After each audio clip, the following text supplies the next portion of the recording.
Welcome. I'm Kevin Miller, and this is a podcast for your personal evolution. In this episode, recognizing the victim identity of our culture and how to overcome it in ourselves. When COVID hit, we all wore masks, right? So as not to infect each other or get infected. I and many others perceive that a more dangerous virus is among us, and it's a victim mindset, which results in a victim identity, as you're about to hear. So how can we protect ourselves? Well, my guest is Scott Barry Kaufman, Ph.D. He's a cognitive psychologist who is among the top 1% most cited scientists in the world for his groundbreaking research on intelligence, creativity, and human potential. He is the host of the Psychology podcast, which is frequently ranked number one psychology podcast in the world. He's a professor of psychology at Columbia University and director of the Center for Human Potential. So Dr. Kaufman's writing has appeared in The Atlantic, The Scientific American, Psychology Today, and Harvard Business Review, and he's the author of 11 books, the latest of which is called Rise Above, Overcome a Victim Mindset, Empower Yourself, and Realize Your True Potential. So we dig into this issue of victim mindset and identity in a candid and likely not very PC discussion. And as you'll hear, I'm just as susceptible as anyone at falling to my own victim mentality. So as usual, I entered into this with a student mindset, and I was schooled, and I think you will be too. If you want to dig in and integrate the messages you hear, take it from knowledge to actual learning, connect with me and we'll see who would be a good resource for you as a guide. I continue to focus more and more on not more content, but more guidance and applying it specifically to our lives. So you can find me, just email me, kmiller@kevinmiller.co. All right, coming up next, my conversation with Scott Barry Kaufman on this victim identity concept. Let's evolve ourselves today. I can't do much of a scripted thing. I've been doing this for forever. And at this point, if it's not a conversation that interests me, I have no interest. So that's it. Awesome. I'm honored. Yeah. This is what I would hit you with if we were sharing a glass of wine or a cup of coffee or whatever. Cool. Okay, let me start us off. And again, I'll do the intro, so we're just going to jump in here. Let's jump. Let's dive head first. Scott, when your book came across my desk, just the aspect of hitting the victim mentality, victimhood, you kind of had me at hello there. And I mean, it's not like it's a new topic, but I just don't feel like we're doing it justice. We talk about it, it's out there, and it's just not, it doesn't seem to be helping anything. And as you cite in the book, I feel like we just increase as a culture of victims. And I mean, look at the headlines, look at social media, and I feel like we are out of control. So somebody needs to stop the train. And that's why you're here. Thanks for being with us. Oh, thanks, man. It's really great to be here. I'd love to hear in what ways you think the train has gone off the trail. Man, I just look at not to I don't want to give all the credit to the headlines and social media, but when I look at it, it looks like, a victim mentality, and also strikes me as, I said this recently, this is not politically correct, I'm sure, but this is America, right? Land of the free, home of the brave. I think, man, if you look at everything, it doesn't seem like people are feeling very free or acting very brave. It feels like we're like the most insecure place we've ever been. What the heck's going on? So, well, here, I'll lob that to you. How's that for a big one? Why? It does seem so.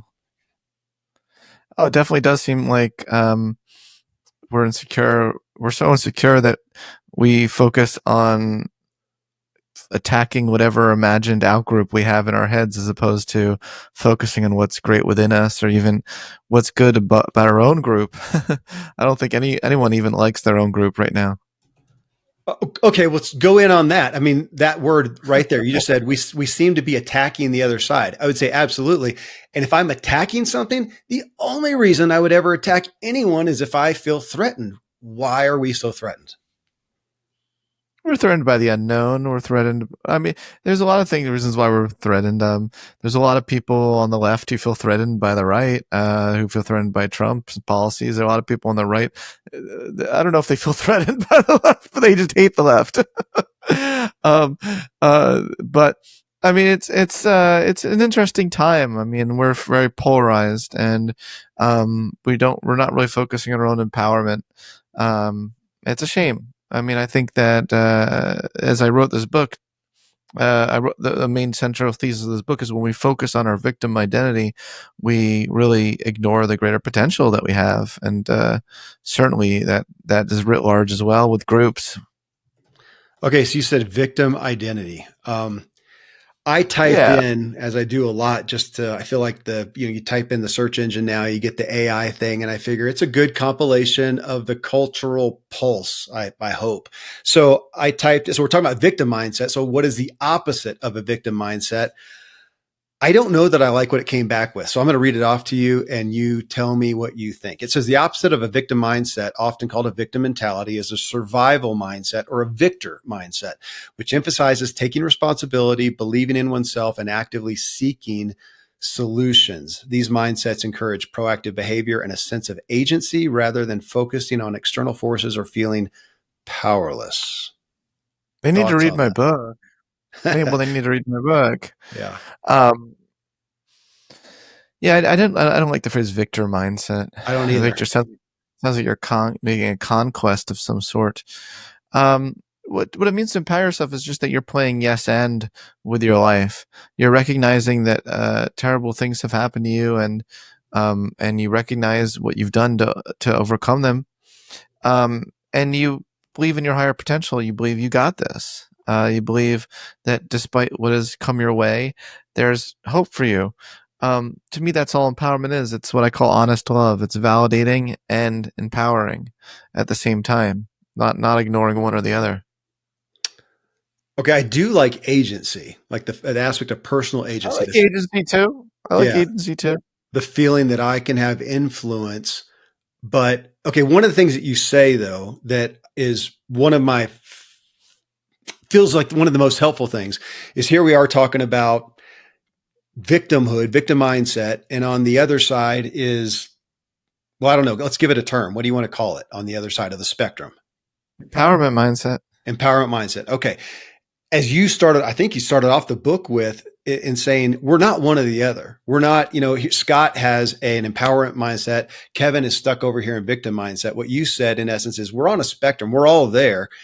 Yeah. And you said we ebb and flow. And I felt recently as I studied this that not only do I ebb and flow, but there's certain categories of my Yeah. life where I'm a rock star. Man, I am empowered. I feel good. I feel confident. And then here's another area and boom. Oh, nope. Kevin's in victimhood on that one or in this moment when he feels threatened and I'm watching Yeah. myself. Yeah. I'm really glad you said that because we don't often think of these things as a mindset. We say like, "Oh, those are the people, the narcissists over there, or those are the people, the victim mindset over there." I wrote a book for everyone, and to show that it's a pretty dynamic mindset. Throughout the course of our day, we can catch ourselves thinking along these lines, and yeah, it's really important to catch yourself and to ground yourself and think, well, to what extent am I really shooting myself in the foot here? I, I look at that relationally, Scott, and I think, Hmm. here we're doing something that I have put my 10,000 plus hours in. Man, I'm so comfortable here talking about these concepts, talking with you. I'm in flow. And while we're talking, so I feel very empowered. While we're talking, if a text comes across and it's from my wife or my kid, I might go south. There go Kevin's empowerment just left the building.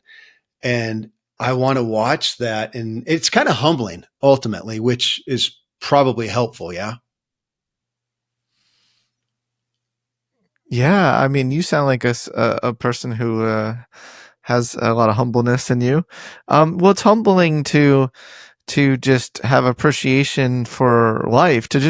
I find the all state a pretty humbling state. You know, when you're in the Yeah. all state of consciousness, you feel the sense of reverence and wonder for the enormity of the universe and of um, things that are beyond you or outside of you. And I think you need to get into that state of consciousness more and appreciate the moments we have and even the things that challenges can teach us. As you saw in my book, I have a whole chapter on gratefulness. Yeah, and as I said before, if I hit all the areas in your book that I'm really interested in, we'd be here for the rest of the day, which could be cool. But there are some statements you made, Scott, that I want as we look at this victim mindset, or let's say victim. I'm gonna speak to spectrum for a while. That we're all there and we're ebbing and flowing throughout the day, and here we are, and yet, well, you hit that. Our our tendency these days to label everything all or nothing, black and white, full on. And this line I really like. You said diagnosis aren't destiny. So let's say I have a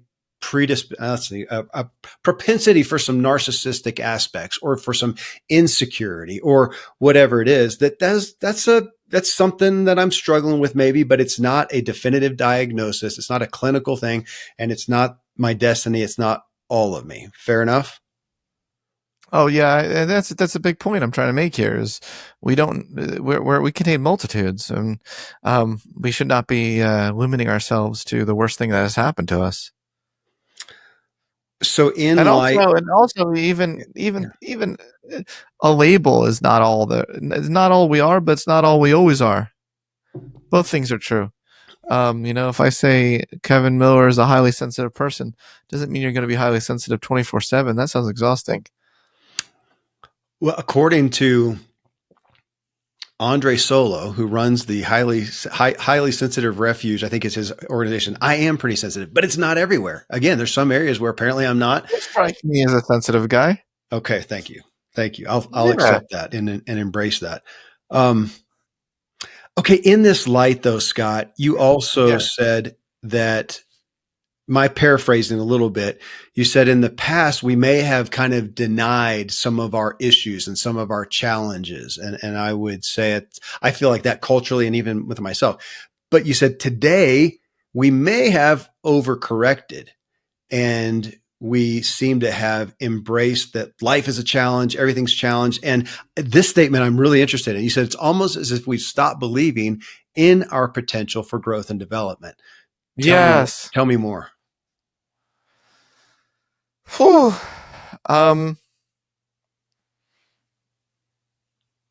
Doesn't it feel that way? Doesn't it feel like what people applying to colleges nowadays compared to like 20 years ago? 20 years ago, you got rewarded for writing about how you overcame all your challenges and struggles, and now you get into college just because you're struggling, just because you feel some sort of minority. I see your eyes going back. I'm thinking forth. I'm with you, and I'm thinking that's not politically correct. But let's keep going. That's really I'm really interested in that. I've got kids in college right now, and I hadn't thought about that. Yeah, I think that the overcoming part is not as rewarded these days as just having the disability or just having some sort of victimhood identity. It seems to be, and it seems like a lot of young people are finding the only way that they can belong or feel like they fit in is picking some sort of victimhood identity to attach themselves to, so they can be accepted by their friend group. Oh man, this is getting into wrong. I'm not wrong. Muddy water. No, it does feel like if you're not associated, my perspective, if you're not associated with some aspect of a victim identity, which I've never used that term, I've never really heard that term before, I don't think. If you're not sensitive to the marginalized, even. You've got to be one of them. Yeah, a lot of people aren't going to like hearing that. Well, I don't know. I don't get that much pushback. No? Maybe I should. Maybe I should. But I think we all kind of recognize that that's true. It's hard. It's undeniably true. And there's nothing wrong with feeling pride for an identity that you have. But there's a difference between feeling pride for your identity and feeling like you're a victim of your identity. I think those are different things, and we have to distinguish between those things. I think a lot more people and groups are focused on how they can get attention based on their suffering as opposed to what they can contribute to the world and what great light and amazing character strengths they can bring to the table. Those are different things. Okay, here's a talk about a button, I think, or something. I'll just own it for my own struggle. In talking about this, I view myself as pretty much the least marginalized person on planet Earth. I am a 6 foot tall, white American male that Right. hasn't known super hardship if we get into, like first world problems kind of aspect. I mean, I haven't. Do I have things, if I had challenges, if I had, my aspects of what, would be trauma, a kid almost dying, and, aspects of that? Sure.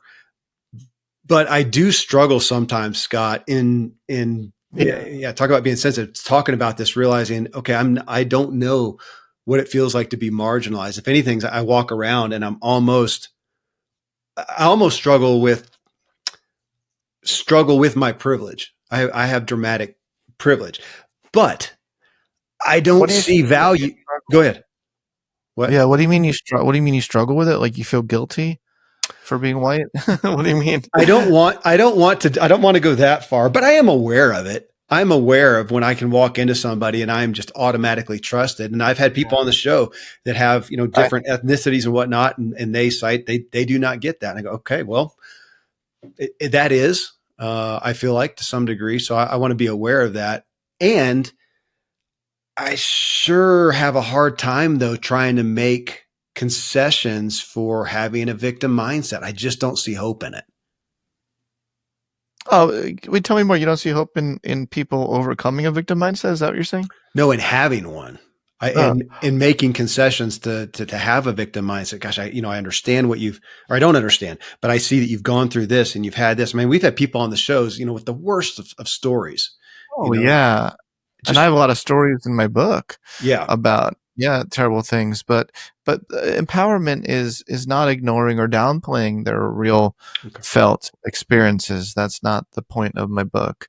It's validating and empowering. It's not just coddling them. It's not just it's not, I think it's incredibly condescending to look at a black person and think, oh, I'm so much more privileged than them. Oh, and then take a paternal stance, like you need to protect them or treat them differently.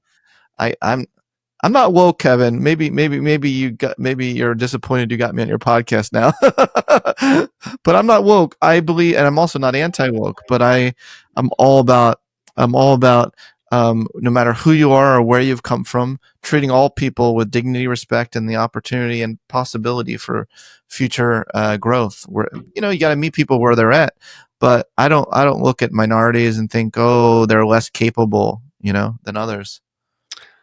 Okay, I don't know that I am qualify as woke either. I don't think so, because I struggled with that. We did some shows and kind of touched on the, back with the Black Lives Matter, and I thought that doesn't feel very empowering or That's honoring, what I'm saying.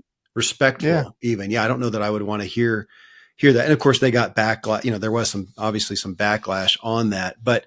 Okay, let's go back to this overall. I'm gonna pick up another statement. Before we go off the rails here, Kevin. No, go. No, you're funny. I'm just teasing you. Oh, before we go off we can go off the rails. Let's take a pause here. Yeah. No, okay. Yeah. No. Back to something safe. No, this is not what I'm about to bring up. I don't think is going to help the safety of the show here. You said we're living in a time where we identify so strongly with our victimhood that our potential has taken a backseat to our pain. That's a big statement. And it got me just into the question again, as I look at the culture. I don't want to label it, but it feels like this worldview of, it's called the life today is just a trash can fire. I think again, man, I don't see it myself, but two, I don't know what that's helping. I don't know why that's helping. I don't know why that's popular. It seems hip to think that way. To be cynical these days is kind of intellectual almost. And I think I see no hope in it. I don't know why that would be held up with any regard. And yet I feel like it is. And I feel like that's what you're speaking to a lot here. Well, there's a lot there with what you just said. What do you think I'm speaking to? Like, if you had to pinpoint it. Uh, Speaking to the as kind of that we have fallen culturally into. I mean, you wouldn't write a book about it if it wasn't a problem. That we tend to be veering into this victim mindset, embracing it as an identity. That's again, I like that word, and it's become our worldview. And I look Gotcha. at it and go, even if it's true, which I don't believe it is, that the world's a trash can fire. Is that helping us? Is there hope in that? That's where I don't see. I think what's the mean? If this is a means to an end, what's the end? Just to give up? I bother myself with that a lot. That's why we're talking about it. Oh, you're a really interesting guy. Um, what was like your past life before this podcast? What did you do? Tell me more about Kevin Miller. It's always been in personal development, Scott. I mean, I grew up with a dad who actually came out of Amish culture, and Wow. yeah, In Pennsylvania? Did you live in Pennsylvania? Ohio, Ohio, Oh, yeah, wow. yeah. Found psychology and found this new world, and so I grew up in this with parents who was this constant awakening. So Mm. I was their little crash test dummy of personal development. I think it was great, but I will say, Scott, it took me a while to realize it was more from a performance aspect. So I learned how to win friends and influence people. I learned how to overcome. I was a pro athlete. I did a lot of achievement based stuff until I hit burnout by trying to, gosh, again, some of the topics in your book, trying to people please and trying to address some of my identity issues and whatnot. And then I burn out. And then we've got the fallout from that and the collateral Mm. damage in different ways. And now I feel like I've left performance and come over here into where you are, human potential. Just what is our potential? And that I'm looking more internal, identity, emotions. That's where my interest is. That's why you're on the show. That's because that's what I'm reading in your Yeah. book. I'm going, yes, and it's helping me to understand why we do what we do and what's the way out. That's awesome. Yeah, another way of putting what you just said is like shifting from a focus on doing to a focus on being. Yes. And you see a lot of people. I'm working on a whole course right now that I'm doing in August for youth sports coaches. And as a youth sports coach, you don't want to promote a victim mindset amongst the people that you're coaching. Like if you're coaching basketball and someone misses a shot, you don't want them to belabor that, and start complaining, oh, the world's against me. I missed this shot, Yeah. it's the world's fault. No, you want to take responsibility, course correct, try to be better, you know. Um, so I think sports coaches kind of get it right, but in so many other areas of life, we're not setting kids up for that, are we? I mean, we're really setting them up to miss one shot and then spend the rest of their life pointing the finger at some group for their problem. And well, it's horrible. Even on my own campus right now at Columbia University, I mean, it's horrible. Everyone pointing the finger at each other, and very activists fighting each other, and that is just not the way. It's just not the way forward. Okay, I'm laughing because I had kids in sports. We had all our kids do at least Yeah. running. They do cross country or do a little bit. We're not a big sports family, but I did it just to help with their discipline and learning how to progress and whatnot. And with the little kids, especially, they get into the organized track and field and whatnot, and they get participation awards. Everybody who comes across gets the same blue ribbon. And I didn't appreciate that. And, I'm looking at my kid going, this is not your self-worth. You are loved. You are worthy, even if you got last place. But you got last place. You're slow. You couldn't have crawled and gone any slower. You could probably progress. And I loved seeing them progress. And I had one kid go from a horrific time in, cross country to, it wasn't a super stellar time, but his increase was dramatic. And what he learned about himself was great. And to just get an award for going across, doesn't matter what you did. Yeah, I don't see how that's helping people. And of course, we've got stats behind that it doesn't seem to be, but that perspective, again, feels like that's why I appreciate what you said at the beginning of your book, in essence, that maybe we were at this achievement based aspect of life, that you are what you do. But we may have, again, used the word overcorrected. And now we're over here and we just use the word coddle. Man, that's not a lot of people aren't going to like that. But I feel like, yeah, that's where we are now. Where is the happy medium? I mean, let's talk about, we got victim, we got empower. We want to be in empowerment. I guess there's not a happy medium, but I mean, what you do say, we are victimized. I mean, there are people, and can be victimized. That's a different thing. We're all victims to life. But we don't have to continue in a victim mindset. Yeah. Victimization is different than a victim mindset. All I'm taking on this book is a pervasive mentality that you generalize to all aspects of your life. I'm not talking about a specific situation that has happened to you. Explain that. You generalize, say that again, to all aspects of your life. Define that more.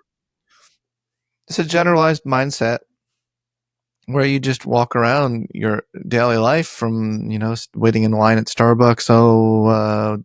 I should be the first in line here because don't they all know how much I've suffered, to seeing someone and they don't smile back at you. And then you say, oh, they didn't smile back at me. They hate me. And then you feel like you're a victim of the person as opposed to just recognizing they probably don't even know who you are. They don't care, it's not personal. Everything's personal. Like I try to take on a lot of thinking patterns that are really distorted in the book that are associated with a victim mindset that just is holding you back in your life. I mean, my book is really about helping people to stop shooting themselves in the foot. I mean, by taking everything so personal and feel like they're, the victim of every little tiny offense that happens to them. I mean, it's people, like college students, like being offended by words, like, oh, someone disagrees with them on something and they're like, oh, I can't handle that, and it's like, come on. Scott, I mean, right now you are an active professor, yes? Yeah. Yeah. Okay. I read that, but sometimes I'll find out that somebody hasn't been for a while. So you're doing that. I mean, you're working with these kids daily. Where do you find, the primary missteps in regards to how they understand victim mindset or victim mentality? What are the primary what? Did you say? Well, just where they miss it. Where they think that they understand it, but they don't, or like you said, they're shooting themselves in the foot with it. A lot of them have a very, I mean, a lot of my students, I would say most of my students don't have a victim mindset. I mean, I think that when people, I think a lot of people have a victim mindset about the students. They think that they see on the news, protesters, and they say, "Oh, that's all of Columbia." I'm not sending my kid to Columbia. I don't know. I think honestly, I'm impressed with most of my students, which might be a surprise. I think they're mostly, really reasonable and logical. It's usually just like the very loud minority that kind of disrupt it for everyone else. But young people in general, I do think are being taught to kind of pick a side. There is kind of like this political atmosphere of, stand up, be on the right side of history, pick a side, justice.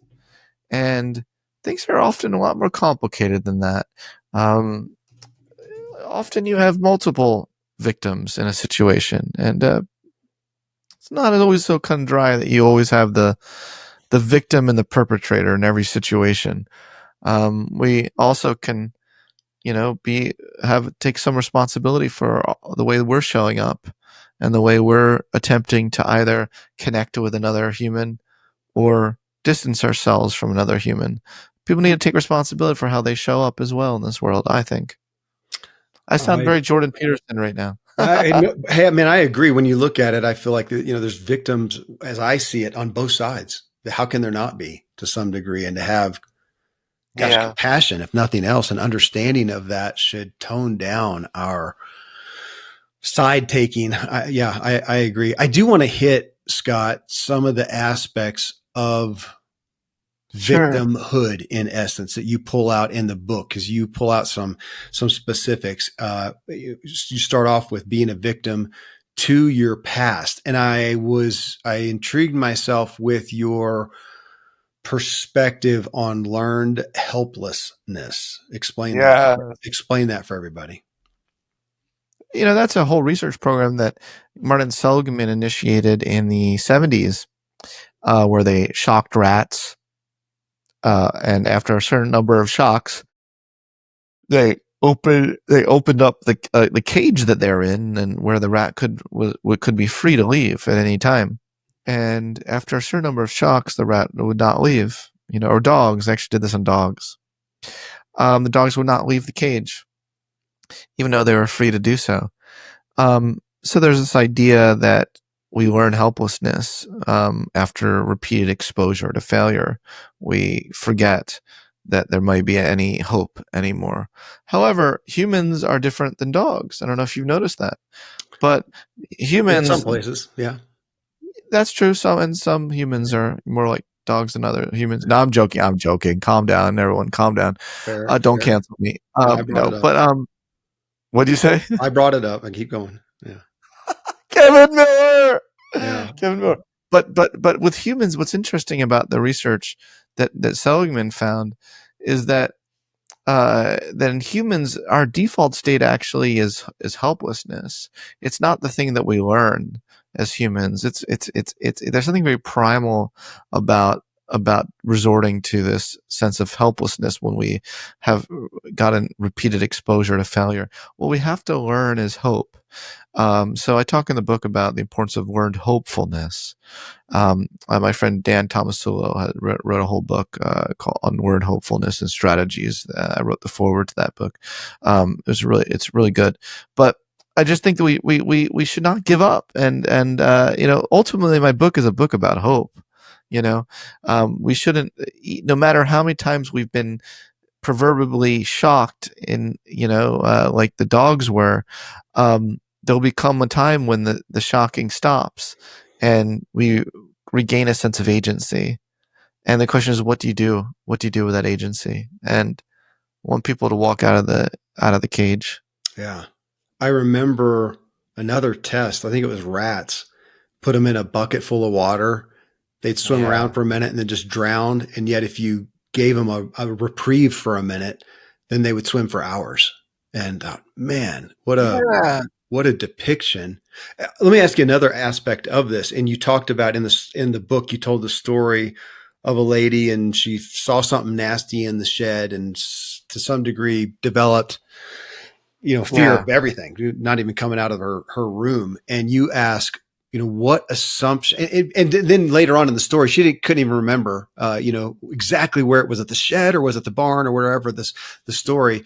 And you came out of that asking, what assumptions have we made about life and about our lives based on an experience that maybe aren't totally true? Or the way I tend to look at it recently now is could have been interpreted a little differently, or maybe somebody else would have interpreted it, but it's not necessarily absolute fact. But man, we see it, we experience what we experience, and we believe that it is true.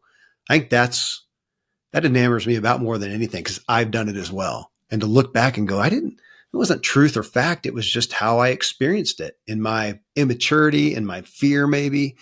And yet then we go forward based on that perception. Yeah. I think a corollary of that is that we tend to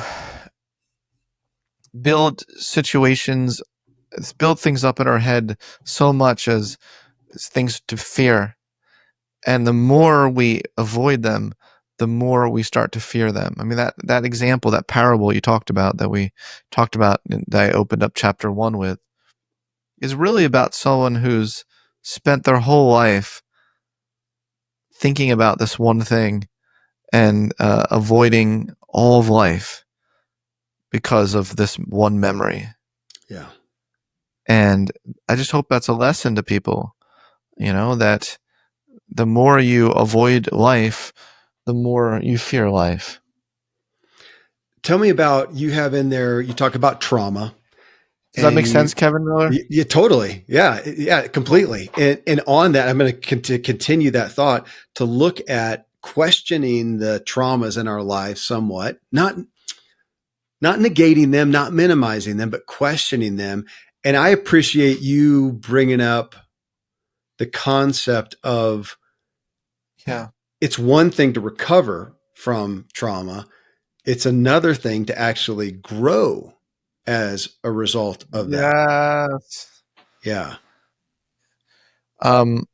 Post-traumatic growth is what you're talking about, Kevin Miller. Post-traumatic growth. And not everyone has post-traumatic growth, and you shouldn't feel pressure to grow. I mean, I don't want to, my book is a shame-free zone. I'm not trying to shame people who've gone through terrible things and they're not growing. They shouldn't be like, oh, what's the matter with me? You know, I read Scott's book and I'm not growing, but I want to show people that there's a potential, there's always potential to grow. And it may take time, you know, maybe someone's not ready for it. Maybe you're still in the grieving process, or you're still trying to process what just happened to me. And that's fine. And I think that like therapy, trauma-informed therapy can help process. But there also might become a point in your journey where you're like, I've processed this to death. It's enough. The one thing that happened to me when I was 3, I'm now 57 years old. Let me move the on, Kevin Miller. You know, I don't know if I'm allowed to curse on the Kevin Miller show, but we'll make it work. Okay, we'll edit out whatever you want, Kevin. Edit out. But you know, like it's time to move on. And there's even some research showing that thought suppression actually is the best thing for helping people overcome trauma. Really? Yeah. That's sometimes it's good. Okay, that's not popular. Keep going. I want to. So I'll pull out a friend here. She was just a history of sexual abuse, and initially with her father. Started with her father, and just what you talked about though. So it happened back here as a kid, and at some point it stopped. She distanced herself, never had anything to do with the guy again. So it's gone. And yet, however many years later, 30 years later, or whatever, she realized that happened back then. It's done. I was a victim, but I'm still abusing myself with it. He's gone. I think he's actually dead at that point. She said, but I am still abusing myself every day. She said, I don't want to do that. And she made a change, but it came from that realization, and that I would call it, to me, that's agency. That's the opportunity that we have. Yeah. Yeah, no, that's exactly right. That's exactly right. You are suffering twice. When you don't forgive, you're suffering twice when you don't, when you're constantly reliving the thing in your head. Now, it's easier said than done for people who've been through terrible things. There's a natural process. You shouldn't feel shame or feel bad if you're replaying the loop of it. But I want people to know that it's possible to go from that kind of unproductive rumination to productive rumination, to processing your emotions, journaling, distancing yourself from them, even suppressing. You said it's controversial to say sometimes. No, sometimes it's good to repress shit. You know, I think repression is underrated. Okay, you're the expert, man. I'll let you ride with that one. If I get feedback, I'll blame you for it. So we're good.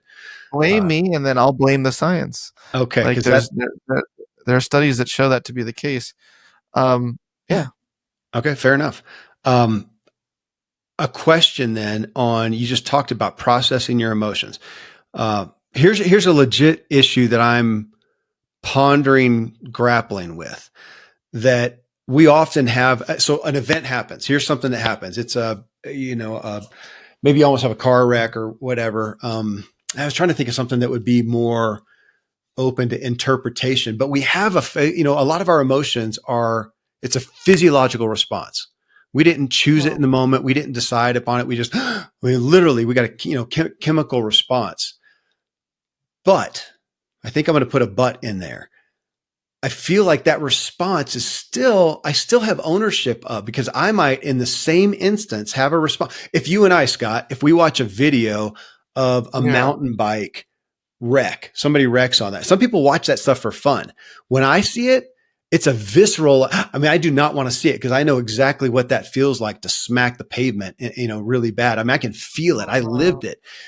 But that's based on Really? my experience. It's not a fact of the event that we saw. So I had a physiological response. You maybe didn't, or maybe you thought it was cool and you got excited or something. Yeah. But my point being that we still have opportunity to alter that. I can go back and look. I could try to work through that so I didn't have that physiological response, meaning I still have agency even over my emotions. Thoughts? Let me put it this way, because we don't really have a lot of free will. You can't you can't force yourself not to feel something, and then you're gonna feel it. But the question is, what do you do after you feel it? Yeah. And and where does the agency come into play? And a lot of nerd. I'm not the only nerd who's pontificated that. A lot of people have thought that through. A lot of philosophers, cognitive scientists. Where is the agency? But I think a lot of it does come in your meditative stance towards your mind as well as your emotions, where you do create that distance and you just don't identify with it. I think that's the key to all of this, Kevin, is not identifying with your triggering Mm. feeling. There's nothing. I don't want to. Kevin, you told me about this feeling that you had and explained why you had it. Man, like that's so legit and that's so valid. Like I'm not coming in here and being like, Kevin, man, you need to just have more agency and suppress it, and like that's not what I'm saying.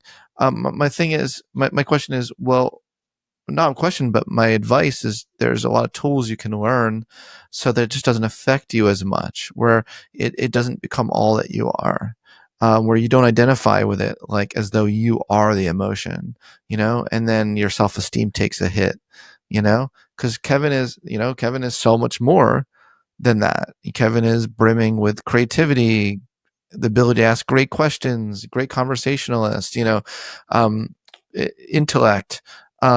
There's so much more to you, and you don't want to reduce your whole world to this really powerful emotion. Does that make sense?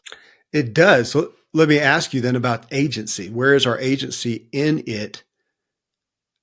Well, I'll take you back to my friend. So of her past abuse. And as she tried to work out of that, her struggle was in the meaning she made out of it. So the victimization happened. She was abused. It happened. Right, True right. story, true fact.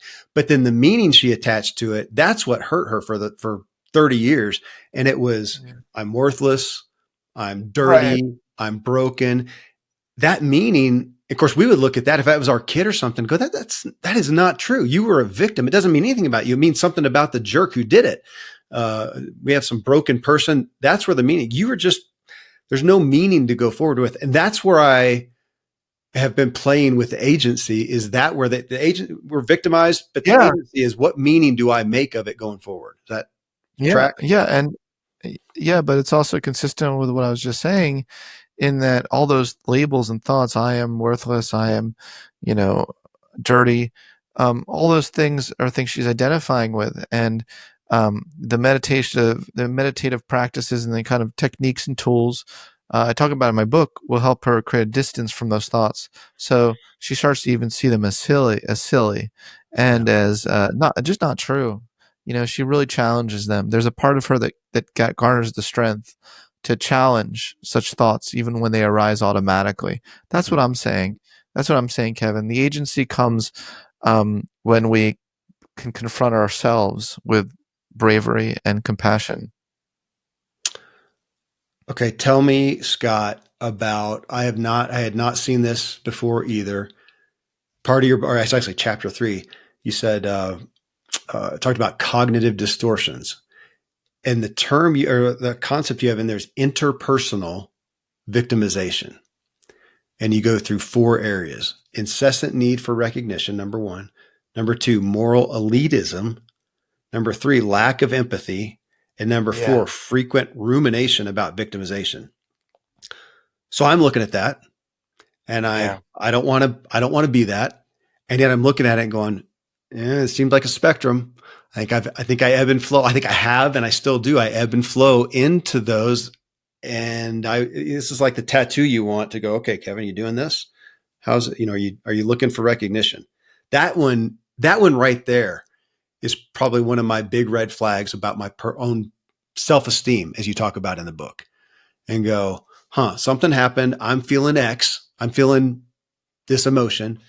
How would a secure Kevin respond? And I'm somewhat amazed at how often it's different than my natural response mechanism.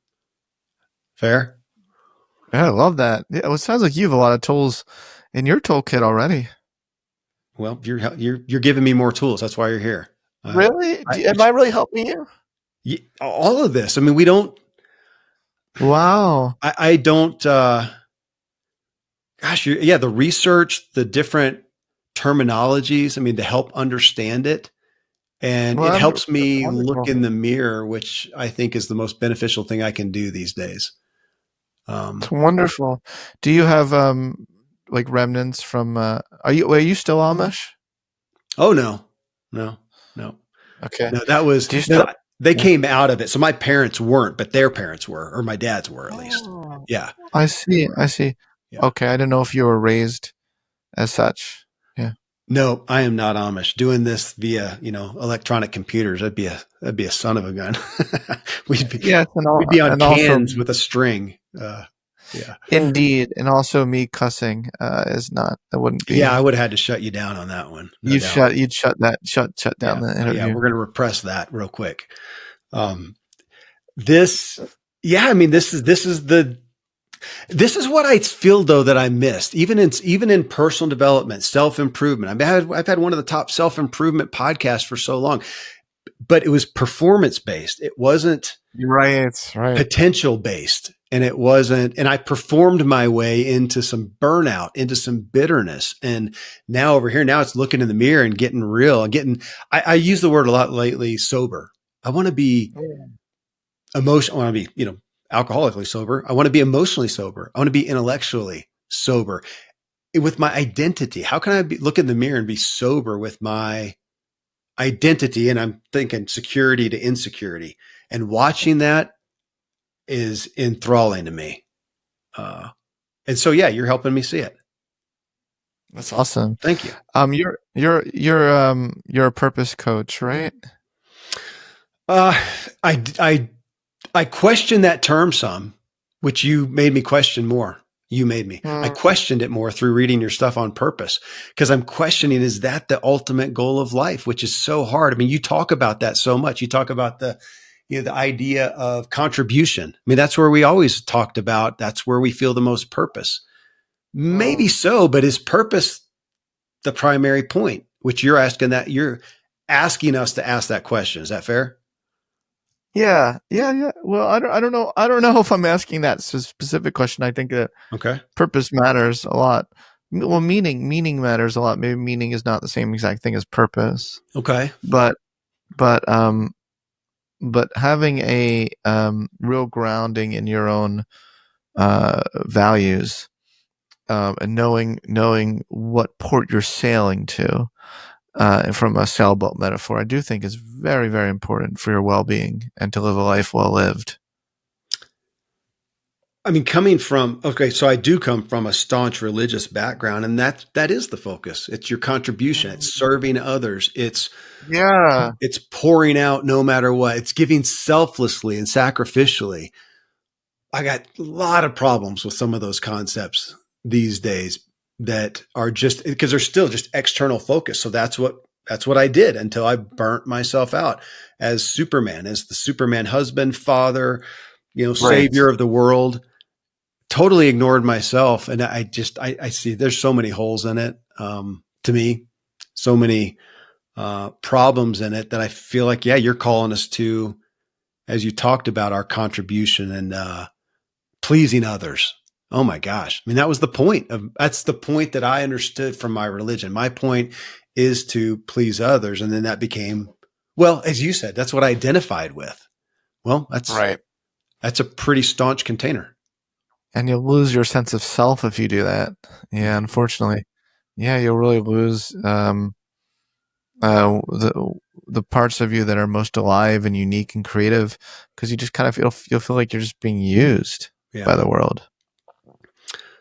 So we've talked about victim on all this. Obviously, the next part of your book is empowering. I mean, the point is to empower oneself. I feel like that term has a lot of baggage.